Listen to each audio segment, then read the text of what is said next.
yo no tengo esa necesidad, ya. Pero era para saber, sí ganaste, está bien, pero tienes más experiencia y más edad, pues es más fácil.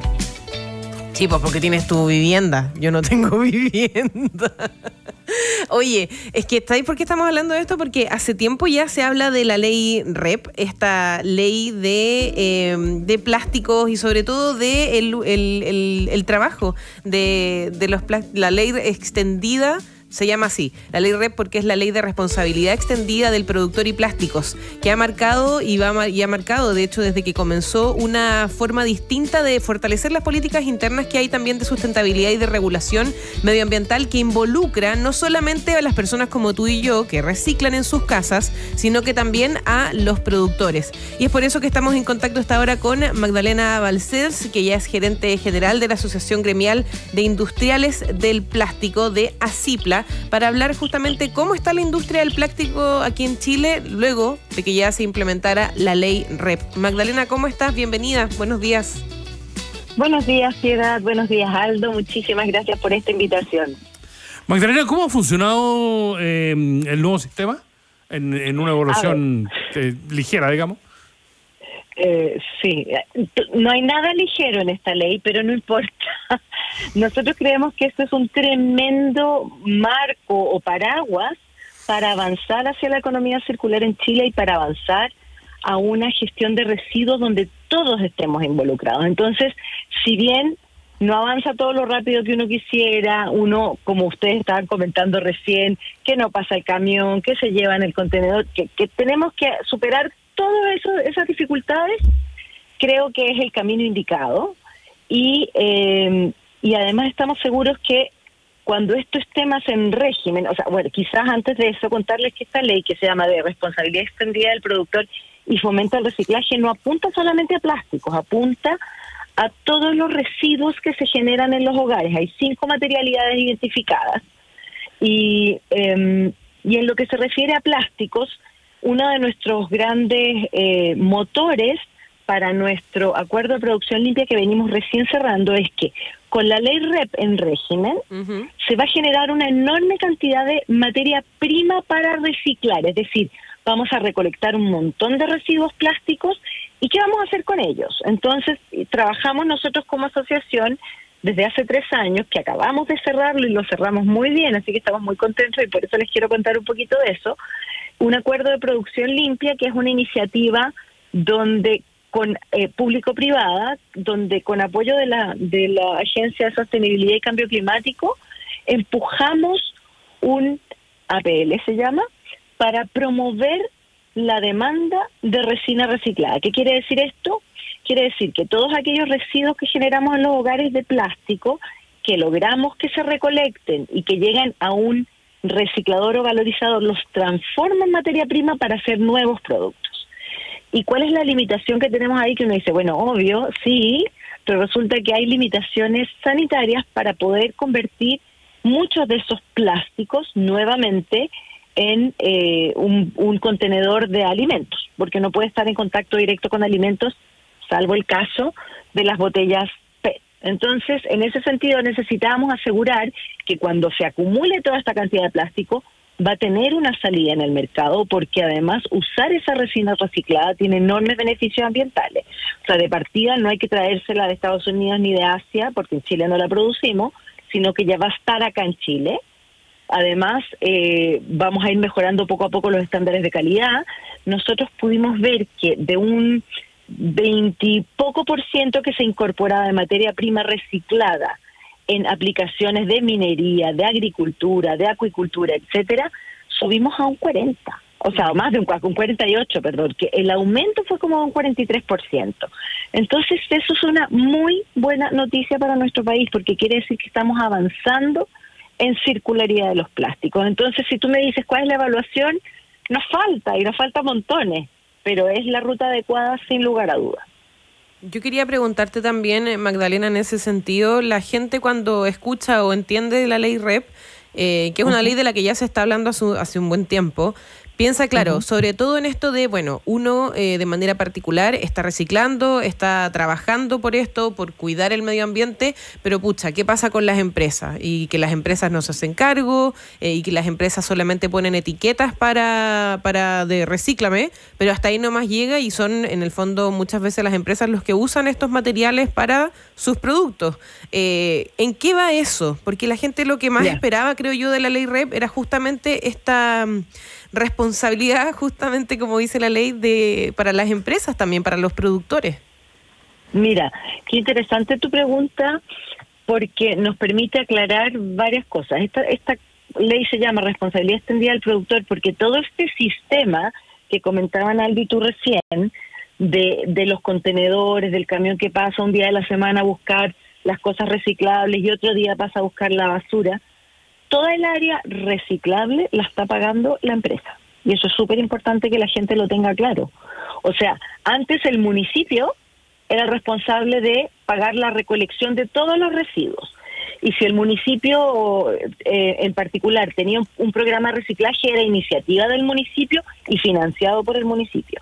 Hoy en día esa carga se le quita al municipio y la financian todas las empresas que son reguladas. Es decir, si yo produzco arroz, leche, yogur, helado, lo que sea, y pongo un producto en el mercado que está envasado en cualquier material, la ley me exige que yo declare cuánto material de envase puse, qué material es, y me exige una meta de recolección a fin de año, y todo eso lo monitorea y lo hace posible un sistema de gestión, que es un ente nuevo que aparece al alero de la ley, que es financiado por las empresas y no es nada de barato, que tiene que hacerse cargo de licitar los servicios de recolección, es decir, que por cada una de las casas y por cada uno de los puntos limpios vaya un sistema organizado y con trazabilidad, recuperando los residuos y asegurándose que ingrese en una planta de reciclaje, es decir, que ese material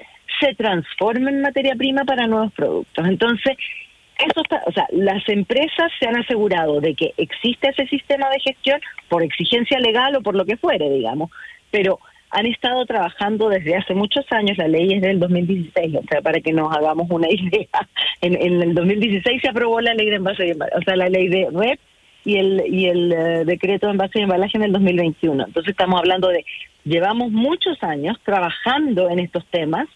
Y yo represento más bien a los que fabrican el envase y la empresa que produce los alimentos se los compra. Pero hay un trabajo conjunto de esas dos empresas, es decir, de las marcas con el productor de envases para que esté de acuerdo a la ley. Entonces, no solamente ponen la etiqueta de reciclabilidad, se encargan de pedirle a su proveedor que genere un envase que sea reciclable, que además ese envase sea identificable por los consumidores y que además el sistema de gestión sea capaz de recuperarlo y llevarlo a una planta de reciclaje. Entonces, por eso, y esta ley, estos esquemas son mundialmente conocidos, en Europa llevan 40 años, nosotros queremos hacer en 12 años lo que en Europa se hizo en 40. Entonces, de verdad, sí, quizás nos está costando lograr la adhesión que se quisiera, nos está costando que la cobertura, es decir, que más comunas en el país tengan este servicio casa a casa, está costando más de lo que se esperaba, sin duda. Pero insisto, el camino es el correcto y las empresas están asumiendo una enorme responsabilidad. Pero acá, si la ciudadanía, y no un superhéroe, todos y cada uno de nosotros no colabora en términos de entender cómo se recicla, llevar o entregar los residuos separados como se pide de acuerdo al sistema que tiene cada comuna, y ese residuo no llega a una planta de reciclaje, entonces esto no va a resultar. Entonces acá, y a nosotros ciudadanos no nos cobran, al menos no directamente, por hacerlo o no hacerlo. O sea, necesitamos tener la voluntad y capacitarnos, entrenarnos, aprender. Y ahí, por supuesto, quizás sí hay una deuda, porque ha faltado fuerza quizás en la comunicación y en la educación hacia la ciudadanía para que sepan cómo entregar sus residuos, dónde entregar sus residuos, cuándo entregar sus residuos y cómo clasificarlos. Las comunas, la municipalidad han estado a la altura del desafío, ¿no? Mira, yo pienso que sí. Con el suspiro lo dijiste casi todo, Magdalena. ¿Ah? Con el suspiro lo dijiste casi todo, te diría. No, lo que pasa es que este problema es muy, muy grande y muy complejo, entonces es difícil ponerlo como en blanco y negro, porque el sistema de gestión o los sistemas de gestión que están a cargo de hacer todo este proceso de ellos reciben plata a las empresas para asegurarse recuperar estos residuos, ¿cierto? Y transformarlos en nueva materia prima. Entonces, los sistemas de gestión son los encargados de ir ampliando la cobertura con una comuna. Entonces, los sistemas de gestión han avanzado en hacer convenios con comunas, pero cada comuna tenía una manera distinta de funcionar previo a que esta ley entrara en vigencia. Por otro lado, no todas las comunas tienen los mismos recursos, no todas las comunas tienen la misma infraestructura ni de recolección ni de punto limpio. Tenemos además un país de 5.000 kilómetros con mucha diversidad en densidad poblacional. Claro. Entonces, es tan caso a caso que uno podría decir, pucha, hemos ido lento, pero es que no es tan fácil ir más rápido, porque además, ojo, somos un país chiquitito en términos de cantidad de habitantes, o sea, cuando en Europa todas las de país de 45 millones de habitantes, 60 millones de habitantes, países más bien redonditos, toda la logística se simplifica. Y ya ahí es difícil. Entonces imagínense en un país como el nuestro. Entonces mi suspiro tiene que ver con eso, Aldo. Más con que no crea que vaya avanzando, sino que creo que el sistema es muy complejo de implementar y es complejo de explicar. Entonces, para la industria, nosotros decimos, ojalá esto fuera más rápido, claro, pero no va a ir tanto más rápido y hay que creer en que el sistema va a funcionar. Te doy un ejemplo súper simple.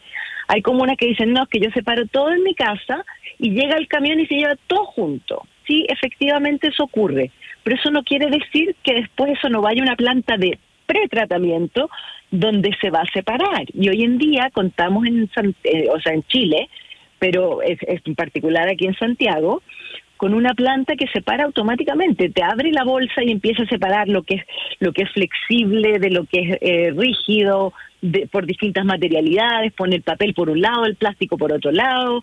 Entonces, estamos teniendo infraestructura de punta para hacer este trabajo, pero no es tan rápido, porque además imagínense toda la permisología, y no me quiero ir a ese tema, asociada a poner cada una de estas plantas. La inversión requerida a la inversión que hay que traer en un país donde los volúmenes, porque aquí el negocio para los recicladores es volumen. Claro. Y los volúmenes no son demasiado grandes mientras no toda la población participe y mientras no entendamos cuáles son aquellos contenedores o envases de cualquier material que se pueden reciclar y los que no. Ahora, entonces, sí, Magdalena, yo te quería preguntar, desde ACIPLA ustedes llevan mucho tiempo trabajando en la implementación, en la generación de apoyo para el reciclaje, sobre todo con esta ley, con la ley REP, pero tú decías, claro, esto es lento, demora, pero tú crees, o ustedes tienen alguna forma de ver más hacia adelante, ¿cuándo deberíamos estar ya a niveles óptimos en términos de reciclaje a nivel país? No solo en las comunas que tienen más recursos donde pueden funcionar mejor las plantas de reciclaje, sino que en realidad en todo el país. Mira, hay la misma ley y el reglamento de envase y embalaje establece un timing súper particular que tiene que, y los planes de gestión de los sistemas de gestión, esto es atroz de fome y de enredado, pero esa es la explicación. Establecen el timing en que tiene que ir aumentando la cobertura, pero en régimen, y acá el régimen se supone que se alcanzan 12 años, en régimen debiéramos tener más de un 80% de todos los hogares del país con recolección casa a casa. Eso sería lo ideal, obviamente. Eso, o sea, el ideal sería que todos que fuera súper estandarizado, pero eso es lo que exige la ley. O sea, eso es lo que se comprometieron a cumplir los sistemas de gestión, que a su vez son una entidad propiedad de las empresas que lo componen. Es decir, a eso se comprometieron las empresas y están reguladas por cumplir con aquello. Entonces, en 12 años debiéramos tener un sistema donde más del 80% de los hogares de todo el país tiene un sistema de recolección casa a casa, y aquellos lugares más rurales deben tener un punto limpio, un punto verde o algún tipo de centro de acopio que no les quede a más de no me acuerdo cuántos kilómetros de distancia, pero en el fondo que sea fácil, porque además o sea, ser sustentable es para todos un poco más de trabajo, porque Sí, hay que empezar a pensar en cosas en las que no pensábamos antes. O sea, hay que entender que aquí hay costos asociados que antes son externalidades que las estaba absorbiendo el medio ambiente, por decirlo de alguna manera. Y este tipo de esquemas y leyes lo que hacen es decir, ¿sabe qué más? Esta externalidad es responsabilidad de la empresa, en este caso, por lo tanto, la empresa tiene que pagar esa externalidad. Ahora, ojo, la empresa tiene la responsabilidad porque pone el producto en el mercado, pero en el caso de los plásticos, por ejemplo, es un material que hace que conservemos los alimentos por más tiempo, es limpio, es seguro, es liviano, entonces eso permite, es resistente, entonces eso permite llegar a lugares muy complejos con alimentos, nos asegura el abastecimiento de alimentos. Entonces, no es llegar y eliminar los envases, pero ¿quién es el responsable de gestionar ese envase cuando dejas de ocuparlo para ese primer destino que se le dio? Cada uno como ciudadano. Y aquí, insisto, o sea, nosotros podemos tener el mejor diseño de la ley del mundo, podemos tener las metas más ambiciosas del mundo, y las empresas pueden poner toda la plata del mundo, pero si la ciudadanía no se toma esto en serio y no es proactiva y hace un esfuerzo real por separar, entregar, etcétera, esto no va a resultar. Entonces, el factor ciudadano aquí es clave. Y ese es el llamado, yo cada obviamente, vez que vengo a entrevista es el llamado que hacemos. Tal cual. Es que ese es el llamado que hay que hacer a la ciudadanía y, bueno, por supuesto también a las empresas, a los entes involucrados, para que obviamente todas las entidades cumplan con esta normativa que es muy importante, como tú nos contabas recién, Magdalena. Te queremos dar las gracias por haber estado con nosotros hoy día aquí en País ADN. Magdalena Balcells, gerenta general de la Asociación Gremial de Industriales del Plástico, ACIPLA, con este avance. Ojalá no demoremos tanto en llegar a lo que se necesita. Muchísimas gracias por la oportunidad. Saludos, que tengan buena mañana. Chao. Y nos estamos despidiendo. Culmina una nueva semana. Nos vamos a reencontrar el próximo lunes cuando sean las 9 de la mañana. Sí, tenemos la Teletón este viernes y este sábado.